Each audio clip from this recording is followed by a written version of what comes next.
Good afternoon, I'm Steve Chapman, Deputy Operations for the Picket Incident with an incident update.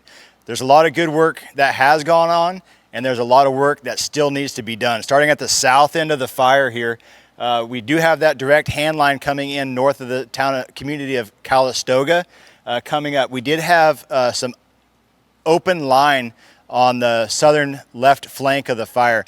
That helispot that we cut in 2 days ago has proved a pivotal moment on getting resources and logistical support in to help get those crews the support they needed to cut that out. So that line down in there, we do have direct hand line along the fire's edge going up on the left flank into Division Hotel.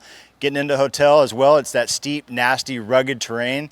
Crews are in there validating, strengthening, and improving those control lines and continuing to validate, mopping up, trying to get some interior depth, cooling the edge of the fire and working their way interior, trying to get rid of a lot of that smoke that we're seeing in the air. Coming around the north side of the fire in the Etna Springs area, we did have that slop over a couple days ago now. Crews have gotten that cool, they got line around it, and they're continuing to mop that up. There still is a lot of heat along the Etna Springs Road.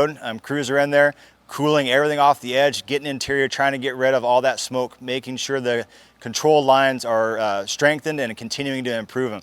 Coming down the right flank of the fire, that area, we had that slop over 3 days ago now, and with the steepness, we're concerned about some rollout and the rollout potential that might be in there. We've gotten some T-posts and some chicken wire to put along the control lines to help some of that rolling material that may be burning more interior, not along the edge, but more 200 feet up along the edge. Catch that rolling material as it comes down, preventing it from crossing our control lines that we have in. They're continuing to strengthen and improve that.